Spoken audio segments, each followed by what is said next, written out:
जरा सोचो, तुम एक जंगल में फंस जाओ जहाँ कुछ अमीर लोग अपने मजे के लिए तुम्हारा शिकार करने पर तुले हों। कहानी की शुरुआत होती है बेलॉर नाम के एक एमएमए फाइटर से, जिसका जॉनी नाम के एक खिलाड़ी के साथ मुकाबला होने जा रहा था। जॉनी और बेलर काफी अच्छे दोस्त थे और दोनों के बीच मुकाबला भी एकदम टक्कर का चल रहा था। वो दोनों ही अपने अपने फाइटिंग स्टाइल में एकदम चोटी के खिलाड़ी हैं। लेकिन कुछ ही देर में बेलॉर जॉनी पर भारी पड़ने लगा और मौका मिलते ही उसने हावी होकर जॉनी को बुरी तरह पीट दिया। जल्द ही बेलॉर ये मुकाबला जीत भी गया, लेकिन उसकी ये जीत अचानक एक दर्दनाक हादसे में बदल गई। उसे पता चला कि मुकाबले के जख्मों की वजह से जॉनी की मौत हो गई है। ये सुनकर उसे काफी गहरा सदमा लगा, क्योंकि अगर सोचा जाए तो उसने अपने ही दोस्त का खून कर दिया था। वो अंदर से इतना टूट गया कि आखिरकार उसे अपना देश छोड़कर थाईलैंड में बसना पड़ा। लेकिन यहाँ भी जॉनी की यादों ने उसका पीछा नहीं छोड़ा। इन यादों को भुलाने के लिए उसने शराब का सहारा ले लिया और देखते ही देखते वो दिन रात नशे में रहने लगा। पैसों की कमी की वजह से उसे थाईलैंड में भी छोटे मोटे मुकाबले करने पड़ते थे। उसने अमीर लोगों के मनोरंजन के लिए होटल्स की छत पर भी लड़ना शुरू कर दिया।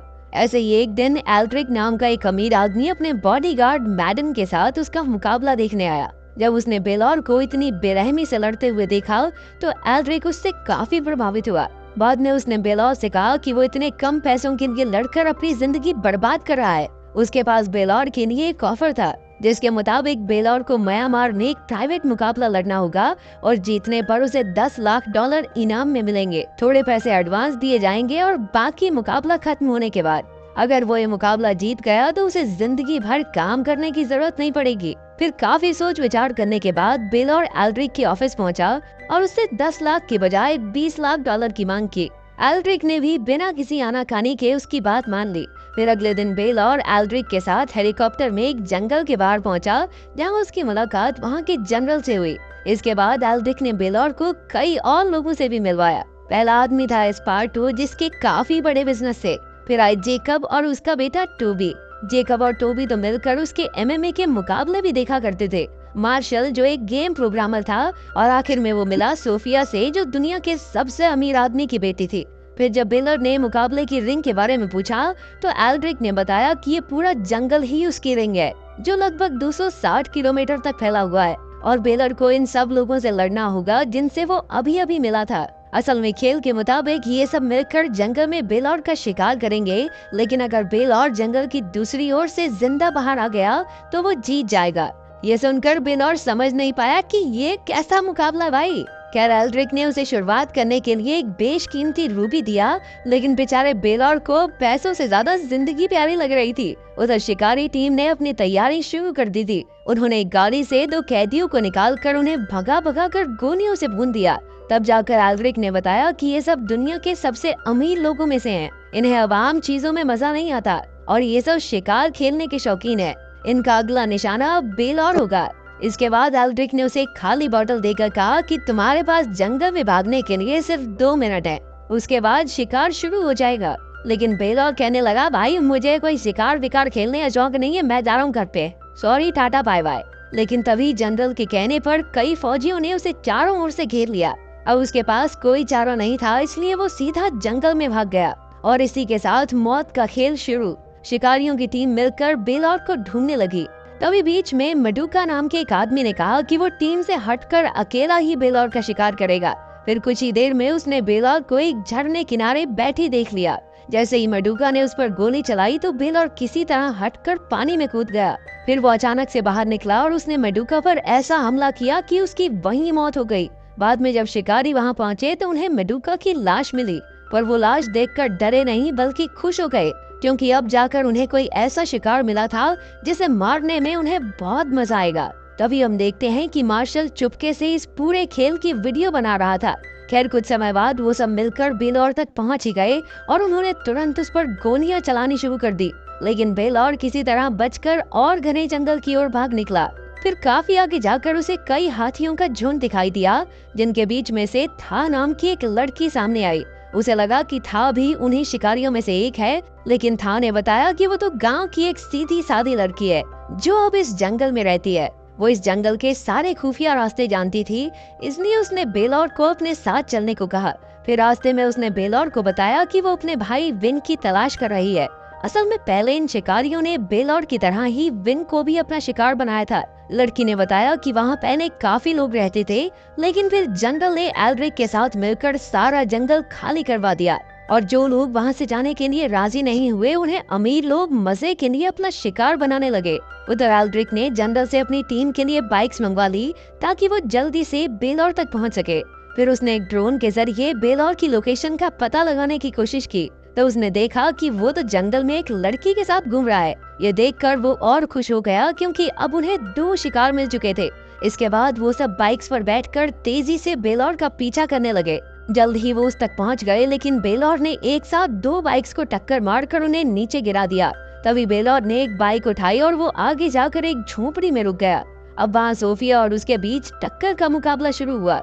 सोफिया ने 2 चाकुओं से उस पर वार करने की कोशिश की, लेकिन उसे हराना बेलॉर्ड के बाएं हाथ का खेल था। पर बेलॉर्ड ने उसे मारा नहीं, बल्कि वो तुरंत बाइक पर बैठकर था को बचाने निकल पड़ा, जिसे जेकब और टोबी ने पकड़ रखा था। उधर जेकब था के साथ जबरदस्ती करने ही वाला था, लेकिन टोबी ये सब होते हुए देख नहीं सका और वहाँ से चला गया। असल में उसे तो बेवजह शिकार करने में भी कोई दिलचस्पी नहीं थी।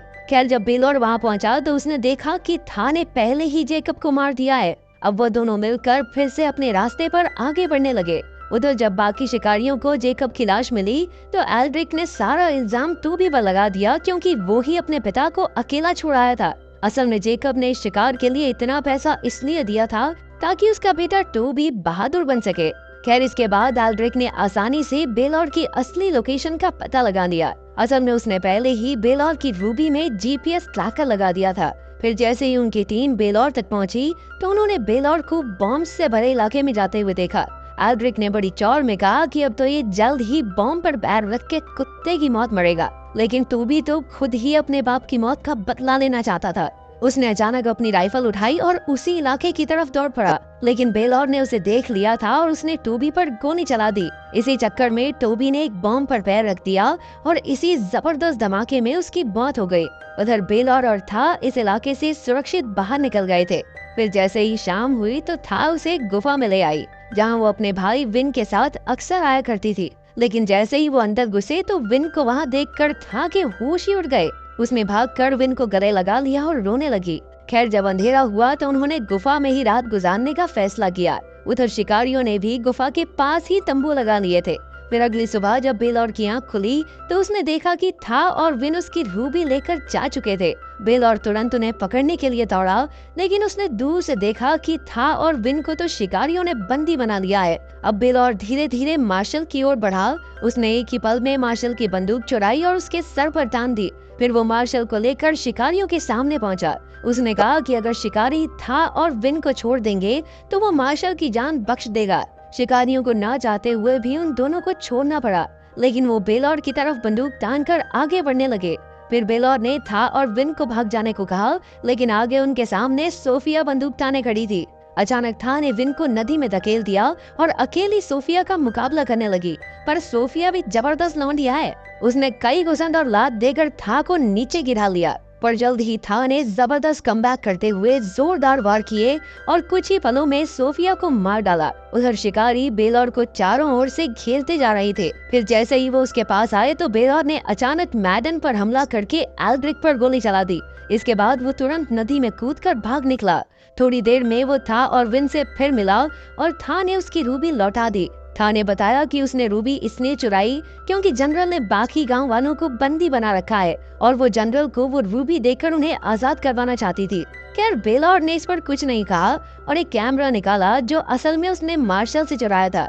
उसने तुरंत उसका मेमोरी कार्ड निकाला और कैमरा नदी में फेंक दिया, लेकिन जल्द ही वो शिकारियों के हाथ लग गया। ये देखकर एल्ड्रिक को बहुत गुस्सा आया क्योंकि मार्शल ने तो शिकार की पूरी वीडियो बनाई थी। पर मार्शल कहने लगा कि वो कोई शिकारी नहीं बल्कि एक वीडियो गेम बनाने वाला प्रोग्रामर है। असल में वो इस वीडियो के जरिए इसके जैसी नई गेम बनाना चाहता था, लेकिन एल्ड्रिक जानता था कि अगर वो वीडियो बाहर आई तो वो सब के सब जेल में होंगे। इसलिए उसने गुस्से में मार्शल को पीट पीट कर मार डाला। अब एल्ड्रिक, मैडन और एस्पार्टो ये 3 ही शिकारी बचे थे। वो समझ गए थे कि बेलॉर्ड को पकड़ना उनके बस की बात नहीं है, इसलिए एल्ड्रिक ने जनरल की फौज को मदद के लिए जंगल में बुलाया। उधर बेलॉर्ड था और विन जल्द ही जंगल से निकलने वाले थे, लेकिन तभी उन्होंने शिकारियों को जीप में आते देखा। बेलॉर ने सोचा कि आखिर एल्ड्रिक को हमेशा उसकी लोकेशन का पता कैसे चल जाता है। फिर उसे एहसास हुआ कि जरूर इस रूबी में ही जीपीएस क्रैकर होगा। अब उसने रूबी के ही जरिए एल्ड्रिक को फंसाने का प्लान बनाया। उसने था और विन को रूबी और मेमोरी कार्ड देकर बाहर भेज दिया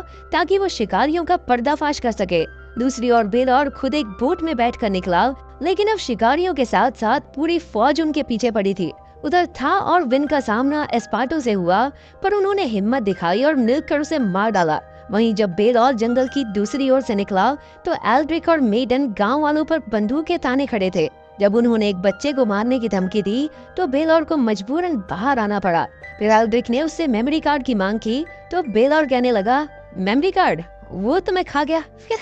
अब एल्ड्रिक ने 5 मुस्टेंडो को बेलॉर को मारने भेजा, लेकिन बेलॉर के सामने कोई 10 सेकंड भी नहीं टिक पाया। फिर मैडन ने उस पर हमला किया, लेकिन बेलॉर ने उसकी भी हड्डी पसली एक कर दी। अब एल्ड्रिक ने उस पर गोली चला दी, लेकिन वो मेडन के पीछे छिप गया और गोली लगने से मेडन की मौत हो गई। इसके बाद बेलॉर ने एल्ड्रिक को कुत्ते की तरह पीटा और आखिरकार उसे भागने को कहा। अब वो एल्ड्रिक का शिकार करने वाला था, लेकिन तभी सैकड़ों सैनिकों ने बेलॉर को घेर लिया। लेकिन ऐन वक्त पर था वहां आ गई और उसने जनरल को रूबी देकर बेलॉर और गांव वालों को रिहा करने को कहा। खुशकिस्मती से जनरल मान भी गया, लेकिन एल्ड्रिक इसके लिए तैयार नहीं था। वो जनरल की बंदूक छीनकर बेलॉर को मारने के लिए बढ़ा, लेकिन उससे पहले ही जनरल के सैनिकों ने एल्ड्रिक को गोलियों से भून दिया। आखिरकार सब आजाद हो गए और जनरल को जंगल में गैर कानूनी काम करने के लिए उम्र कैद की सजा हुई। अंत में बेलॉर और था ने शादी करके गांव में ही एक मार्शल आर्ट्स का स्कूल खोल लिया।